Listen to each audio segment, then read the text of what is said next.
नमस्कार दोस्तों, मेरे चैनल पे आपका स्वागत है। आज ले चलते हैं आपको एक नई कहानी की ओर।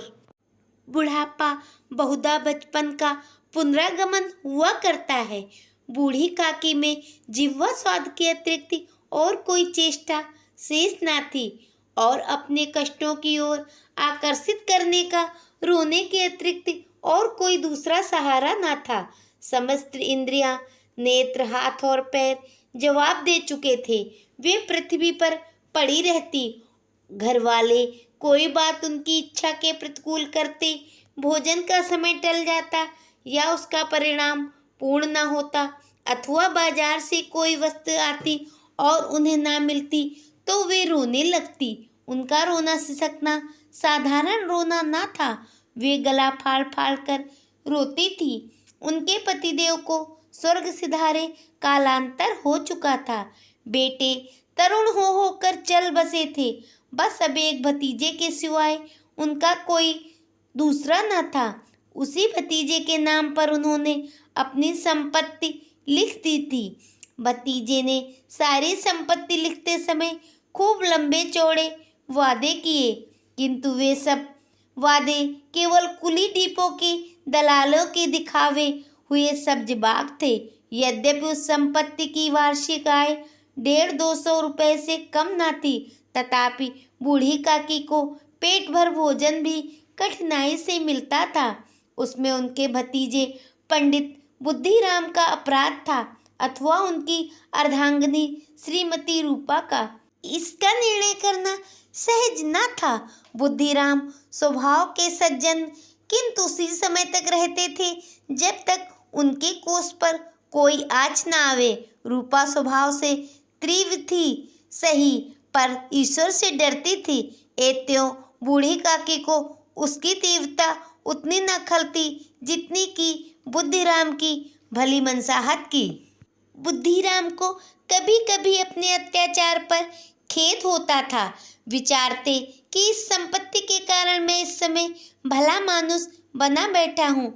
यदि मौखिक आश्वासन और सूखी सहानुभूति से स्थिति में सुधार हो सकता तो उन्हें कदाचित कोई आपत्ति न होती, परंतु विशेष व्यय का भय उनकी सचेष्टा को दबाए रखता था। यहाँ तक कि यदि द्वार पर कोई भला आदमी बैठा होता और काकी उस समय अपने राग अलापने लगती तो वह आग हो जाते और घर में आकर उन्हें जोर से डांटते।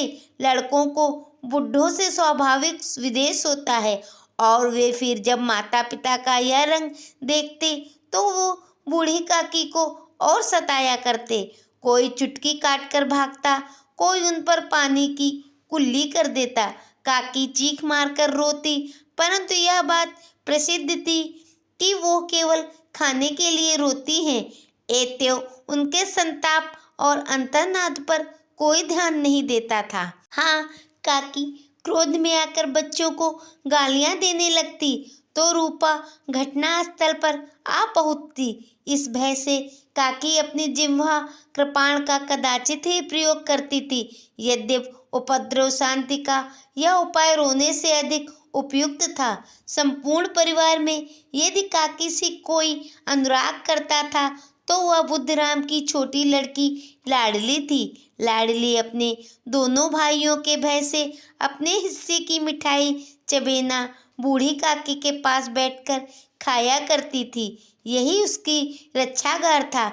यद्यपि काकी की शरण उसकी लोलुपता के कारण बहुत महंगी पड़ती थी, तथापि भाइयों के अन्याय से कहीं सुलभ थी। इसी स्वार्थानुकूलता ने उन दोनों की सौहार्द को आरोपण कर दिया था। रात्रि का समय था। बुद्धराम के द्वार पर शहनाइयां बज रही थी। गांव के बच्चों का झुंड विस्मयपूर्ण नेत्रों से गानों का रसास्वादन कर रहा था। चारपाइयों पर मेहमान विश्राम करते हुए नाइयों से मुक्कियां लगवा रहे थे। समीप ही खड़ा हुआ भाट विरदावली सुना रहा था और मेहमान वहाँ की वाह वाह पर ऐसे खुश हो रहे मानो इस वाह वाह के यथार्थ में वही अधिकारी हों। दो एक अंग्रेजी पढ़े हुए नवयुवक इन व्यवहारों से उदासीन थे। वो इस गवार मंडली में बोलना अथवा सम्मिलित होना अपनी प्रतिष्ठा के प्रतिकूल समझते थे। आज बुद्धिराम के बड़े लड़के का तिलक आया है या उसी का उत्सव है। घर के भीतर स्त्रियां गाना गा रही हैं। रूपा मेहमानों के लिए भोजन के प्रबंध में व्यस्त थी। भट्टियों पर कड़ाह चढ़ रहे थे। एक एक में पूड़ियाँ कचौड़ियाँ निकल रही थी। घी और मसाले की क्षुधावर्धक सुगंध चारों ओर फैली हुई थी। बूढ़ी काकी अपनी कोठरी में शोकमय विचार की भांति बैठी हुई थी। यह स्वाद मिश्रित सुगंध उन्हें बेचैन कर रही थी। वे मन ही मन विचार कर रही थी, संभवतः मुझे पूड़ियाँ न मिलेंगी। इतनी देर हो गई, कोई भोजन लेकर नहीं आया। मालूम होता है सब लोग भोजन कर चुके हैं, मेरे लिए कुछ ना बचा हो, यह सोचकर उन्हें रोना आया। परंतु अपशगुन के भय से वो रो ना सकी। आहा, कैसी सुगंध है! अब मुझे कौन पूछता है? जब रोटियों के लाले पड़े हैं तब ऐसे भाग्य कहाँ कि भरपेट पूड़ियाँ मिले। यह विचार कर उन्हें रोना आया। कलेजे में कूक सी उठने लगी, परंतु रूपा के भय से उन्होंने फिर मौन धारण कर लिया। बूढ़ी काकी इन्हीं दुखदायक विचारों में डूबी रही। घी और मसालों की सुगंध रह रहकर मन को आपे से बाहर कर दिया करती थी। मुंह में पानी भर भर आता था। पूड़ियों का स्वाद स्मरण करके हृदय में गुदगुदी होने लगती थी। किसे पुकारूं? आज लाडली बेटी भी नहीं आई। दोनों छोकरे सदा दिक किया करते हैं, आज उनका भी कहीं पता नहीं। कुछ मालूम तो होता कि क्या बन रहा है। बूढ़ी काकी की कल्पना में पूड़ियों की तस्वीर नाचने लगी। खूब लाल लाल, फूली फूली, नरम नरम होंगी। रूपा ने भली भांति भोजन किया होगा। कचौरियों में अजवाइन और इलायचियों की महक आ रही होगी। एक पूड़ी मिलती तो जरा हाथ में लेकर देखती, क्यों ना चलकर कड़ाह के सामने ही बैठूं। पूड़ियाँ छन छन कर तैयार होंगी। कड़ाह में गरम गरम निकल कर थाली में रखी जाती होंगी। फूल तो हम घर में भी सूंघ सकते हैं, परंतु वाटिका में कुछ और बात ही होती है। इस प्रकार निर्णय करके बूढ़ी काकी उकड़ू बैठकर हाथों के बल सरकती हुई बड़ी कठिनाई से चौखट से उतरी और धीरे धीरे रेंगती हुई कढ़ाई के पास आ बैठी। यहाँ आने पर उन्हें उतना ही धैर्य हुआ जितना भूखे कुत्ते को भोजन के सम्मुख बैठने से होता है। रूपा उस समय कारभार में उद्विग्न हो रही थी। कभी इस कोठे में जाती, कभी उस कोठे में, कभी कढ़ाह के पास आती, कभी भंडार में जाती। किसी ने बाहर से आकर कहा, महाराज ठंडई मांग रहे हैं, ठंडई देने लगती। इतने में किसी ने आकर कहा, भाट आया है, उसे कुछ दे दो। भाट के लिए सीधा निकाल रही थी कि एक तीसरे आदमी ने आकर पूछा, अभी भोजन तैयार होने में कितना विलंब है? जरा ढोल मंजीरा उतार दो।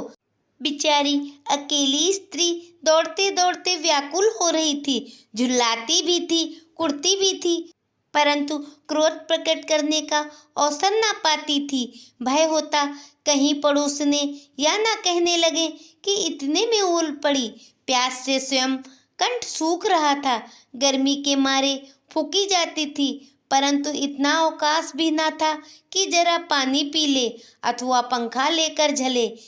यह भी खटका था कहीं आग से इधर उधर ओझल होए और सामानों की लूट मच जाए। इसी अवस्था में उसने बूढ़ी काकी को कढ़ाह के पास बैठी देखा तो जल गई। क्रोध रुक ना सका। इसका भी ध्यान ना रहा कि पड़ोसने बैठी हैं। मन में क्या कहेंगी? पुरुषों में लोग सुनेंगे तो क्या कहेंगे? जिस प्रकार मेढक केचुए पर झपटता है, उसी प्रकार वह बूढ़ी काकी पर झपटी और उन्हें दोनों हाथों से झटक कर बोली, ऐसे पेट में आग लगे। पेट है या भाड़? कोठरी में बैठते हुए क्या दम घुटता था? अभी मेहमानों ने नहीं खाया है, भगवान का भोग भी नहीं लगा है, तब तक धैर्य ना हो सका। आकर छाती पर सवार हो गई। जल जाए ऐसी जीभ, दिन भर खाती ना होती तो ना जाने जिसकी हांडी में मुंह डालती।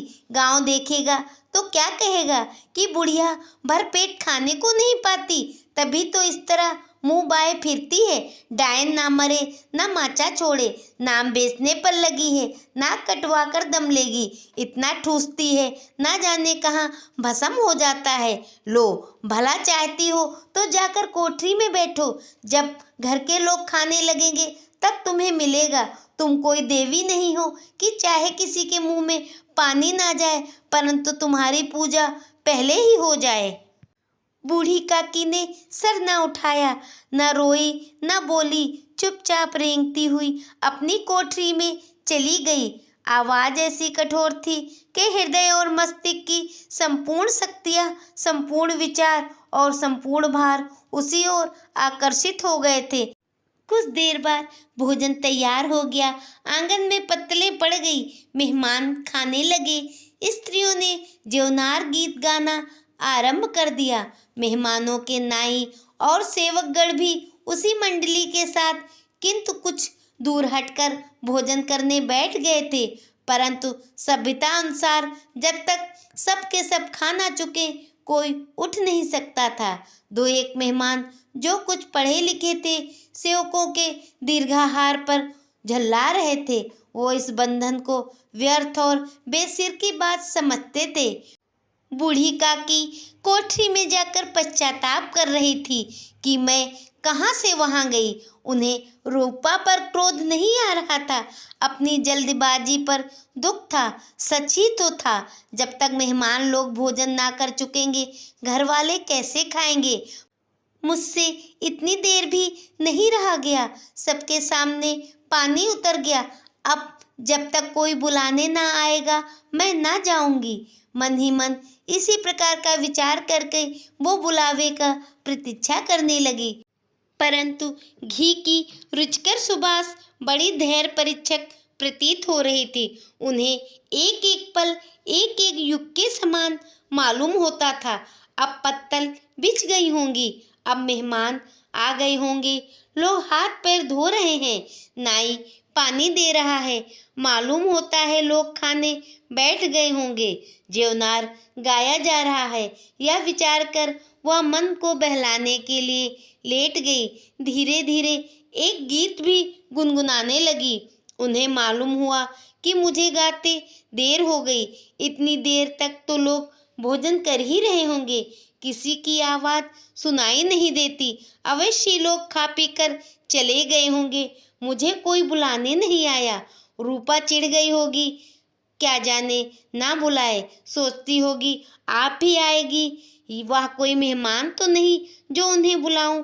बूढ़ी काकी चलने के लिए तैयार हुई, यह विश्वास कि 1 मिनट में पूड़ियाँ और मसालेदार तरकारियाँ सामने आएंगी। उनकी स्वाद इंद्रियाँ गुदगुदाने लगी। उन्होंने मन में तरह तरह के मंसूबे बांधे। पहले तरकारी से पूड़ी खाऊंगी, फिर दही और शक्कर से। कचौरियाँ तो रायते के साथ मज़ेदार मालूम होंगी। चाहे कोई बुरा माने चाहे भला, मैं तो मांग मांग कर खाऊंगी। यही ना लोग कहेंगी कि उन्हें विचार नहीं, क्या करें। इतने दिनों बाद पूड़ियाँ मिल रही हैं तो मुंह जूठा करके थोड़ी ही उठाऊंगी। वह उकड़ू बैठकर हाथों के बल सरकती हुई आंगन में आई। परंतु हाय दुर्भाग्य!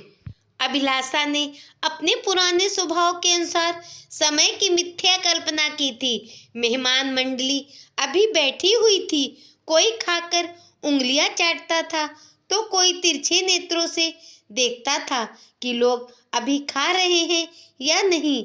कोई इस चिंता में थी कि पत्तल पर पूड़ियाँ छूट जाती हैं, किसी तरह इन्हें भीतर रख लेता। कोई दही खाकर जीभ चटकारता, परंतु दूसरा दोना मांगते संकोच न करता था। इतने में बूढ़ी काकी रेंगती हुई उनके बीच जा पहुँचे। कई आदमी चौंक कर उठ खड़े हुए और पुकारने लगे, अरे यार, यह बुढ़िया कौन है? यह कहाँ से आ गई? देखो किसी को छू ना दे। पंडित बुद्धिराम काकी को देखते ही क्रोध से तिलमिला गए। पूड़ियों का थाल लिए खड़े थे, थाल को जमीन पर पटक दिया। जिस प्रकार निर्दयी महाजन अपने किसी बेईमान भगोड़े कर्जदार को देखते ही झपट कर उसका टेटुआ पकड़ लेता है, उसी तरह लपक कर उन्होंने काकी के दोनों हाथ पकड़े और घसीटते हुए लाकर उन्हें अंधेरी कोठरी में धम्म से पटक दिया। आशारूपी वाटिका लू के एक झोंके से नष्ट विनष्ट हो गई। मेहमानों ने भोजन किया, घर वालों ने भोजन किया, बाजे वाले धोबी चमार भी भोजन कर चुके थे, परंतु बूढ़ी काकी को किसी ने ना पूछा। बुद्धिराम और रूपा दोनों ही बूढ़ी काकी को उनकी निर्लज्जता के लिए दंड देने का निश्चय कर चुके थे। उनके बुढ़ापे पर, दीनता पर, हत ज्ञान पर किसी को करुणा न आई थी। अकेली लाडली उनके लिए कुढ़ रही थी। लाडली को काकी से अत्यंत प्रेम था। बेचारी भोली लड़की थी, बाल विनोद और चंचलता की उसमें गंध तक ना थी। दोनों बार जब उसके माता पिता ने काकी को निर्दयता से घसीटा तो लाडली का हृदय ऐंठ कर रह गया। वो झुलझुला रही थी कि यह लोग काकी को क्यों पूड़ियाँ नहीं दे रहे हैं। क्या मेहमान सबकी सब खा जाएंगे? और यदि काकी ने मेहमानों के पहले खा लिया तो क्या बिगड़ जाएगा? वह काकी के पास आकर उन्हें देना चाहती थी, परंतु माता के भय से न जाती थी। उसने अपने हिस्से की पूड़ियाँ बिल्कुल ना खाई, अपनी गुड़ियों की पिटारी में बंद कर दी थी। वह उन पूड़ियों को काकी के पास ले जाना चाहती थी। उसका हृदय अधीर हो चुका। बूढ़ी काकी मेरी बात सुनते ही उठ बैठेंगी, पूड़ियाँ खाकर प्रसन्न होंगी और मुझे खूब प्यार करेंगी। रात के 11 बज चुके थे। रूपा आंगन में पड़ी सो रही थी, परंतु लाडली की आंखों में नींद ना आती थी।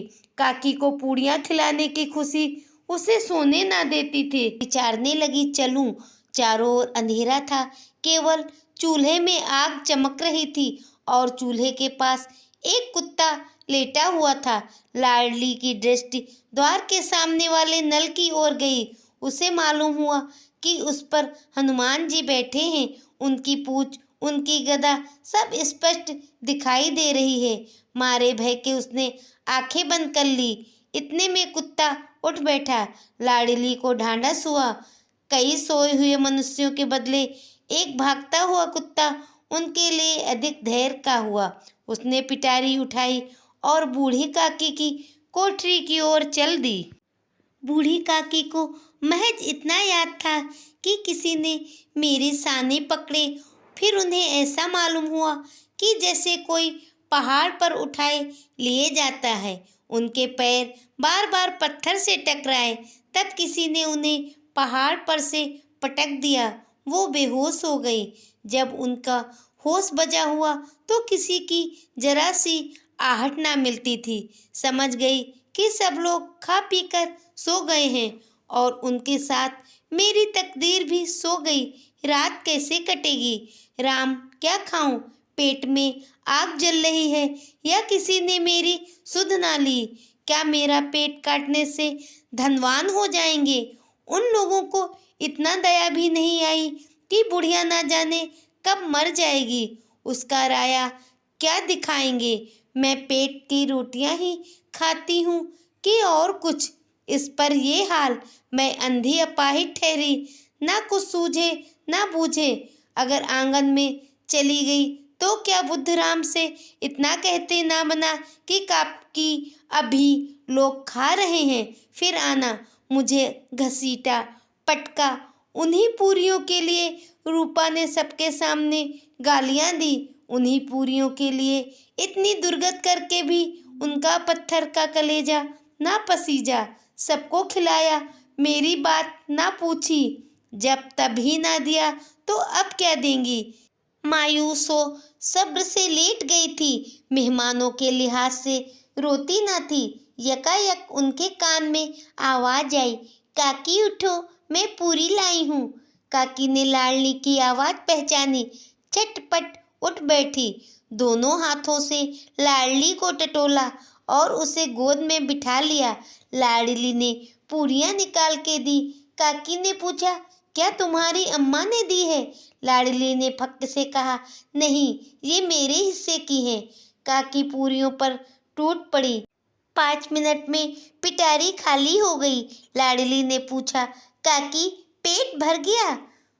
जैसे थोड़ी सी बारिश से ठंडक की जगह और बेहब्स पैदा हो जाती है, उसी तरह उन चंद पूरियों ने काकी की इस्तिया और राबत को और तेज कर दिया।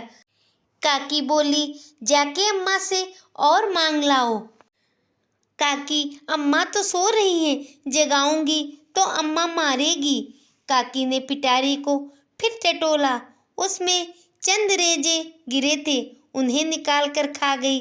बार बार होठ चाटती, चटकारे भरती। दिल महसूस कर रहा था और पूरियां कैसे पाऊं। सब्र का बांध जब टूट जाता है तो ख्वाहिशों का बहाव काबू से बाहर हो जाता है। काकी का बेताब दिल ख्वाहिशों के इस बहाव में बह गया। हलाल हराम की तमीज ना रही।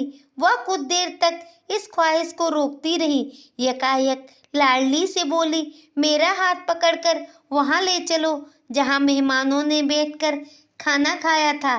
लाडली उनकी मनसा ना समझ सकी। उसने काकी का हाथ पकड़ा और उन्हें लाकर झूठे पत्तलों के पास बिठा दिया।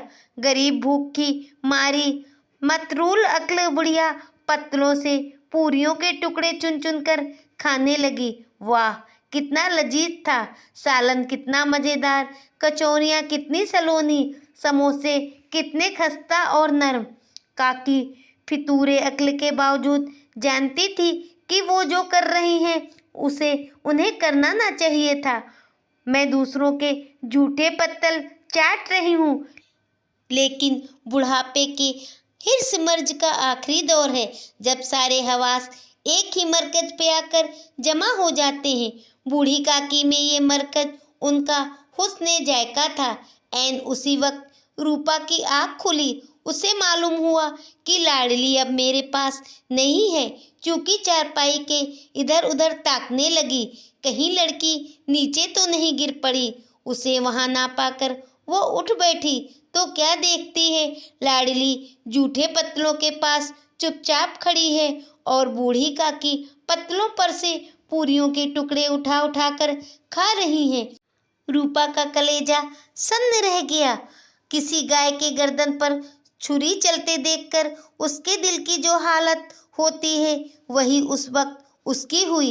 एक ब्राह्मणी दूसरे का झूठा पत्तल टटोले, इससे खराब नज़ारा और क्या हो सकता है। ये ऐसा नज़ारा था जिसे देखने वाले का हृदय कांप उठता। ऐसा मालूम होता कि जमीन रुक गई है, आसमान चक्कर खा रहा है, दुनिया पर कोई बड़ी आफत आने वाली हो। रूपा को गुस्सा ना आया। इबारत के सामने गुस्से का जिक्र क्या, दर्द और खौफ से उसकी आंखें भर आई। इस धर्म और पाप का इल्जाम किस पर है? उसने शिद्दत से दिल से आसमान की तरफ हाथ उठाकर कहा, परमात्मा, बच्चों पे रहम करना, इस अधर्म की सजा मुझे मत देना, हमारा सत्यानाश हो जाएगा। रूपा को अपनी खुदगर्जी और बेइंसाफी आज तक कभी इतनी सफाई से नजर न आई थी। हाय, मैं कितनी बेरहम हूँ, जिसकी जायदाद से मुझे 200 रुपये साल की आमदनी हो रही है, उसकी ये दुर्गत और मेरे कारण। हे ईश्वर, मुझसे बड़ा भारी गुनाह हुआ है, मुझे माफ़ करो। आज मेरे बेटे का तिलक था, सैकड़ों आदमियों ने खाना खाया, मैं उनके इशारे की गुलाम बनी हुई थी। अपने नाम के लिए, अपनी बड़ाई के लिए सैकड़ों रुपए खर्च कर दिए, लेकिन जिसकी बदौलत हजारों रुपए खाए, उसे इस तकरीब के दिन में भी पेट भर के खाना ना दे सकी, महज इसलिए ना कि वो बुढ़िया है, बेकस है, बेजबान है। उसने चिराग जलाया, अपने भंडारे का दरवाज़ा खोला और एक थाली में खाने की सब चीज़ें सजा कर बूढ़ी काकी की तरफ चल दी। आधी रात हो चुकी थी। आसमान पर तारों के थाल सजे हुए थे और उन पर बैठे हुए फरिश्ते बेइज्जती से नेअमतें सजा रहे थे, लेकिन उनमें से किसी को वो मसर्रत ना हासिल हो सकी थी जो बूढ़ी काकी को अपने सामने थाल देखकर हुई। रूपा ने रिक्कत आमेज लहजे में कहा, काकी उठो, खाना खाओ, मुझसे आज बड़ी भूल हुई। इसका बुरा ना मानना, परमात्मा से दुआ करो कि वो मेरी खता मुआफ कर दे। भोले भाले बच्चे की तरह जो मिठाइयाँ पाकर मार की और घुड़कियाँ सब भूल जाता है। बूढ़ी काकी बैठी हुई खाना खा रही थी। उनके एक एक रोए से सच्ची दुआएं निकल रही थी और रूपा बैठी ये रूहानी नज़ारा देख रही थी। काकी का बेताब दिल ख्वाहिशों के इस बहाव में बह गया। हलाल हराम की तमीज ना रही। वह कुछ देर तक इस ख्वाहिश को रोकती रही। यकायक लाडली से बोली, मेरा हाथ पकड़कर वहाँ ले चलो जहाँ मेहमानों ने बैठकर खाना खाया था। लाडली उनकी मनसा ना समझ सकी। उसने काकी का हाथ पकड़ा और उन्हें लाकर झूठे पत्तलों के पास बिठा दिया। गरीब भूख की मारी मतरूल अक्ल बुढ़िया पत्तलों से पूरियों के टुकड़े चुन चुन कर खाने लगी। वाह, कितना लजीज था!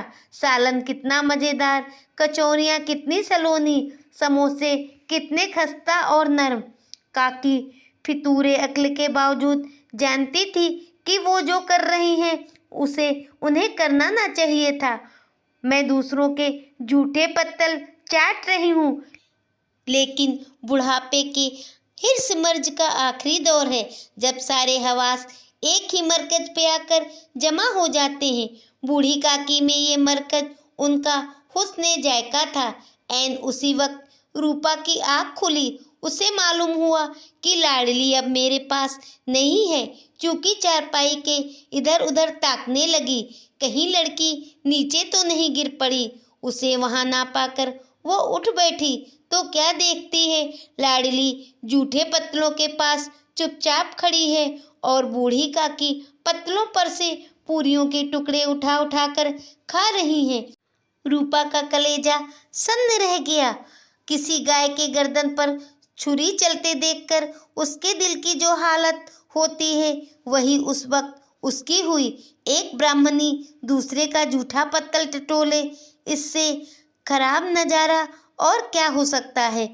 ये ऐसा नज़ारा था जिसे देखने वाले का हृदय कांप उठता। ऐसा मालूम होता कि जमीन रुक गई है, आसमान चक्कर खा रहा है, दुनिया पर कोई बड़ी आफत आने वाली हो। रूपा को गुस्सा ना आया। इबारत के सामने गुस्से का जिक्र क्या, दर्द और खौफ से उसकी आंखें भर आई। इस धर्म और पाप का इल्जाम किस पर है? उसने शिद्दत से दिल से आसमान की तरफ हाथ उठाकर कहा, परमात्मा, बच्चों पे रहम करना, इस अधर्म की सजा मुझे मत देना, हमारा सत्यानाश हो जाएगा। रूपा को अपनी खुदगर्जी और बेइंसाफी आज तक कभी इतनी सफाई से नजर न आई थी। हाय, मैं कितनी बेरहम हूँ, जिसकी जायदाद से मुझे 200 रुपए साल की आमदनी हो रही है, उसकी ये दुर्गत और मेरे कारण। हे ईश्वर, मुझसे बड़ा भारी गुनाह हुआ है, मुझे माफ़ करो। आज मेरे बेटे का तिलक था, सैकड़ों आदमियों ने खाना खाया, मैं उनके इशारे की गुलाम बनी हुई थी। अपने नाम के लिए, अपनी बड़ाई के लिए सैकड़ों रुपए खर्च कर दिए, लेकिन जिसकी बदौलत हजारों रुपए खाए, उसे इस तकरीब के दिन में भी पेट भर के खाना ना दे सकी, महज इसलिए ना कि वो बुढ़िया है, बेकस है, बेजबान है। उसने चिराग जलाया, अपने भंडारे का दरवाज़ा खोला और एक थाली में खाने की सब चीज़ें सजा कर बूढ़ी काकी की तरफ चल दी।